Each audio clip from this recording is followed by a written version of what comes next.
Namaste. Vanakkam. Hello. Hey Royal Family, my name is Roanna Moodley and this is your Monday edition of The Front Row. Today we're talking about something quite interesting. We're going to cover topics like culture, tradition and religion here on today's vlog. And that's because it's September in South Africa, which means we are celebrating Heritage the entire month. But on the 24th of September is Heritage Day in South Africa. And if you know South Africa by now, you know that we are a country full of diverse and beautiful cultures and beautiful traditions. And today, as you can see, I am showcasing my Indian cultural heritage, but with a little twist, because I want to share some insight on what are the differences with brown South African people. If you want to hang out with me today, then keep on watching.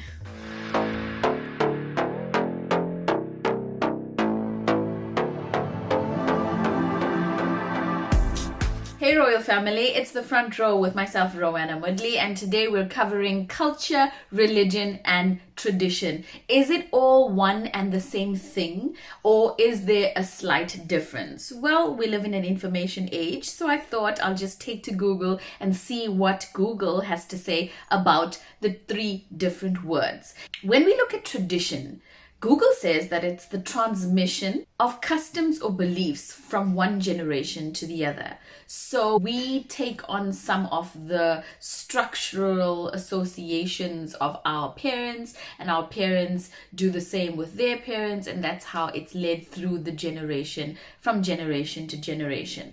Not always do we find people understanding why we do certain things. We usually hear answers of, we do it because that's how my parents did it, that's how our custom is, that is how everybody does it. So we just kind of go with the flow because this is kind of the vibe that we're doing. We don't ask many questions because that's just the way it is. And I think now, because our adults are millennials, and millennials are people that ask a lot of questions, and I think in asking those questions we find people not having the adequate answers.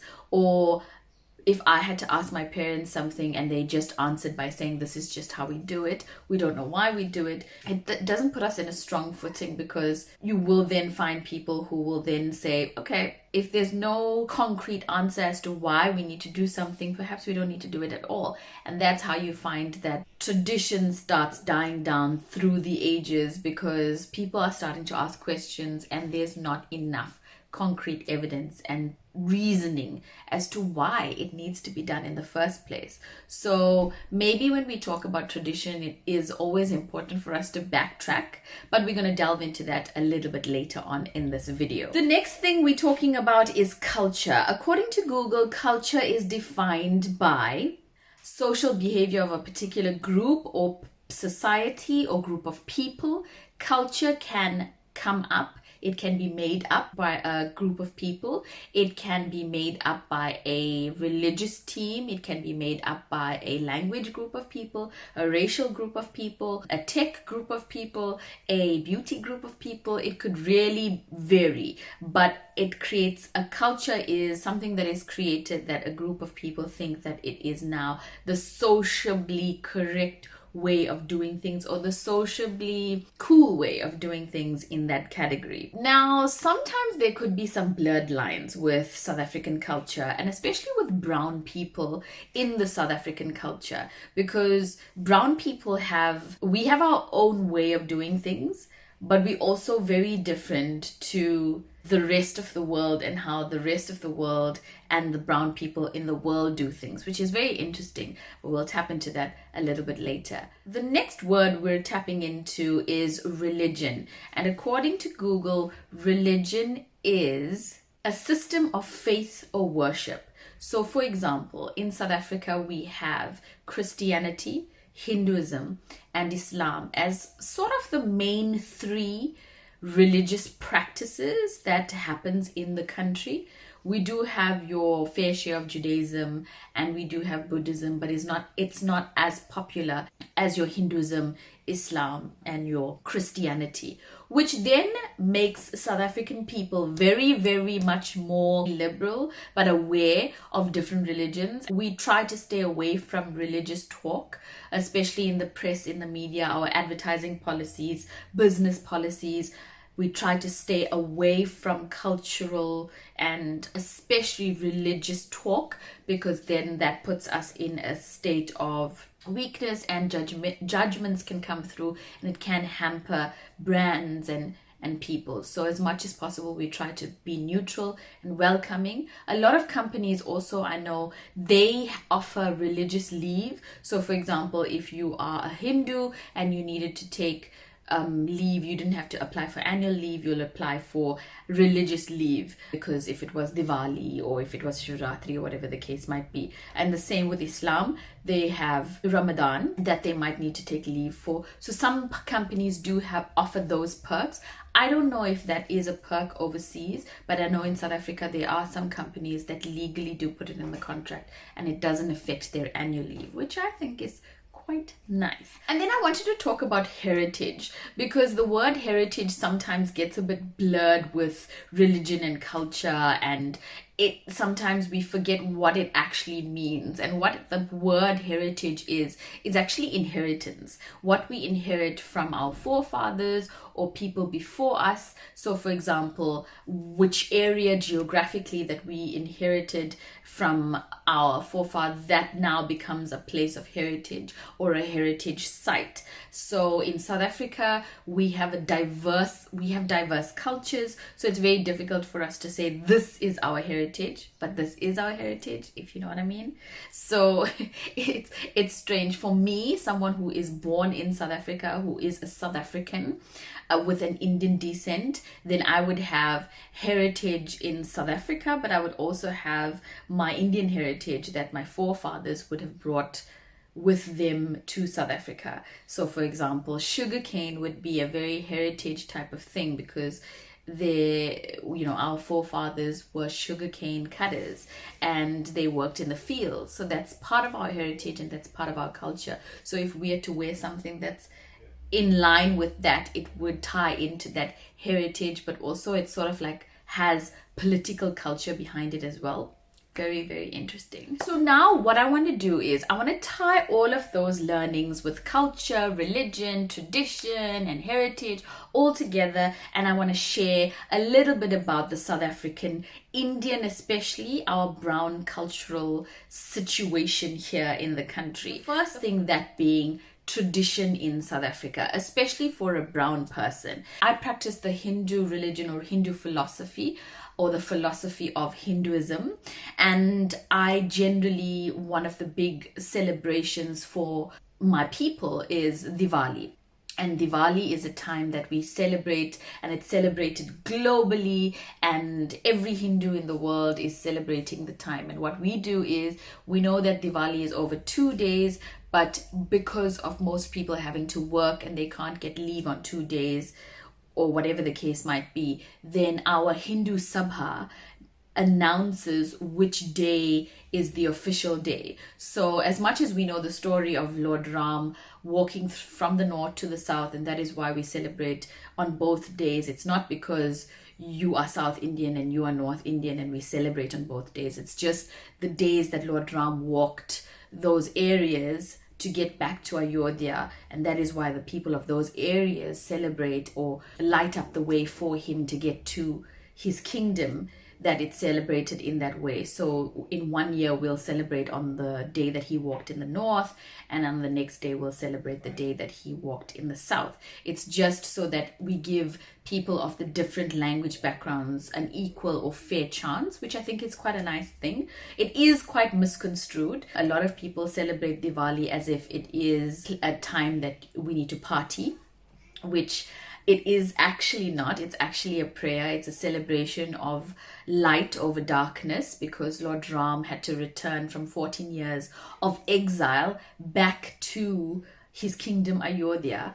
And in him traveling by foot, he needed to have light, and people would light fireworks because they were excited that he was coming their way, and they would light lamps so that they would help him to see his way with Mother Sita and Lakshmana. So it's quite a nice story, but the essence of it is good over evil, light over darkness, and it's a beautiful time globally. So that's what we celebrate as brown Hindu South Africans, or that's what I celebrate. There's a whole lot of other religious things like Navratri and Hanuman Jayanti and Partasi and Pitar Paksh and all of those things that happen during like these times of the year that we celebrate, but that falls under the Hindu philosophy that we belong to. If I were Christian, I would not be following those types of functions, which is beautiful and interesting all at once. The other segment which I want to talk about a little is, especially with my people, my brown people in South Africa, is that we have a very unique way of speaking. The Indians in South Africa speak English or speak in different ways. So the Durban Indians speak in a certain way. And even within Durban, there's like one way of speaking, which is my way of speaking. And then there's a slightly different way of speaking. And then there's the Joburg way of speaking. And then there's the Cape Town way of speaking, and they're all brown people, but we just have our own different accents in South Africa, which is so beautiful, and it's so entertaining because that's just how we roll. And what the Indian group of people have also done is that we have created our own slang, like our own local language. So it's a bit of South African, but it's also very much tailored to a brown person. So for example, another race, a white person or a black person, will often say, those are how the brown people speak. And they don't refer to us as brown people, they refer to us as Charous, which is, I think, if I'm not mistaken, a proudly South African way, a manner in which to address brown people in South Africa. We're known as Charous. We are not known as brown people. We're not known as South Asians. We're known as Charous. That's how we speak to each other in the local lingo. We also have slangs like Ekse, Bra, how's it vying, things like that, which I don't really use in my common communication, but it is terminologies that we completely understand because it is something that we grew up with. Usually the male brown demographic will use words like this, but you do get certain females in certain parts of the popular Indian areas that would speak like that as well. So it's so colorful and it's so different. If they had to speak like that anywhere else in the world, they would not be understood and they would not be able to converse with a brown person like that. So I think it's a mixture of Afrikaans and English and a little bit of our Indian language as well, and how we pronounce things, and it's come together in this beautiful English sort of language, which is truly proudly South African, and it is our culture. Here, it's different to the world, but it's brown and we love it. The other thing that is very, very unique to brown South Africans is the mere fact that we have gone through a thing called apartheid, or apartheid, whatever you want to call it, and we've had to fight for freedom. So we were sectioned in areas. So there would be an Indian area. What that meant was no whites would be in that area, no blacks would be in that area. It was only for us. And because of us having predominantly been located in areas such as Reservoir Hills, which is my hometown, such as Lenasia and Johannesburg, Phoenix and Chatsworth, those are predominantly Indian areas during apartheid. What has happened from those areas is that now, because we have equality and because we have a rainbow nation and we're open to democratic South Africa, we now hold those areas as our heritage sites because they have history, and we've been in South Africa for more than 150 years, and Indian people came in the year 1860, and they came in as Indian settlers and they came in as slaves. And well, they were tricked. Some of them were tricked. They thought they were coming in to get a job, and then they realized that they actually were slaves. So we have a long history of fighting for freedom and fighting for who we are in our place, and also still trying to maintain our culture and our religious practices through the years. I mean, it's over 100 years. I'm sure it has been diluted in a sense, which it has. I think also the other thing that brown South Africans millennials, especially us, like I don't know how to speak Hindi or Gujarati or Tamil or any of our home languages or our mother tongues, because it was sort of seen as an embarrassment or lower grade or uneducated during apartheid. So a lot of the Indian people learned how to speak English, and they spoke English well, and even when they conversed with their children, they spoke in English. So we didn't pick up the language. Whereas in the black culture, they make sure that their kids learn the black language. Our traditions are, we're sort of embarrassed about being brown because it comes from a place of thinking, or abused into thinking that you are less educated or less able, but if you spoke English then you're very intelligent. So it just comes from that mental turmoil that we face in our heads, that we just didn't teach our children how to speak the language, which I find is something that I'm so sad about, because I wish I could speak the language as fluently. I often watch other YouTubers, like American YouTubers and people from London as well. They all speak their language. They speak Punjabi, they speak Hindi, they speak Tamil, and it's beautiful to listen to, but we don't have that opportunity. In my circle, I don't know anyone. It's not something that we practice. It's not something that we do, but I'm hoping that we can change it. But I think it's a lot to do with our history and what happened during that time, that we thought it might be better to just speak English, which is kind of a bit sad. Like my mom-in-law, she speaks Tamil fluently. My dad can speak Gujarati and Hindi fluently, but yet they never spoke to us.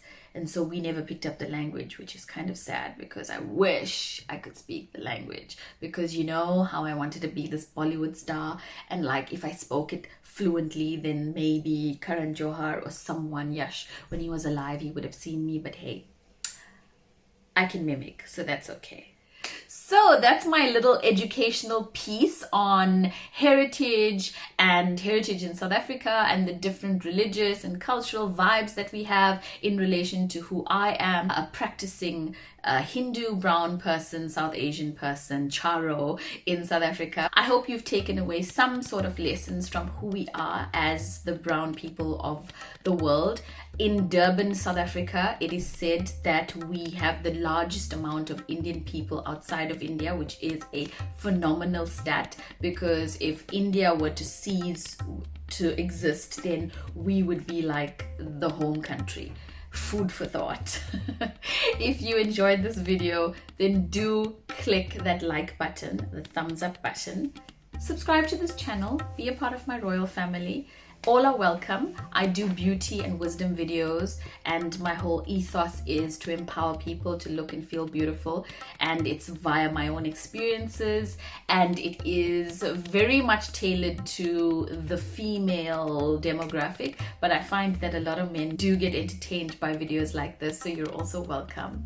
Everybody is welcome. I post videos every Monday and every Thursday. On Mondays are wisdom videos like this, and then on Thursdays I do some makeup stuff, you know, because I like that stuff.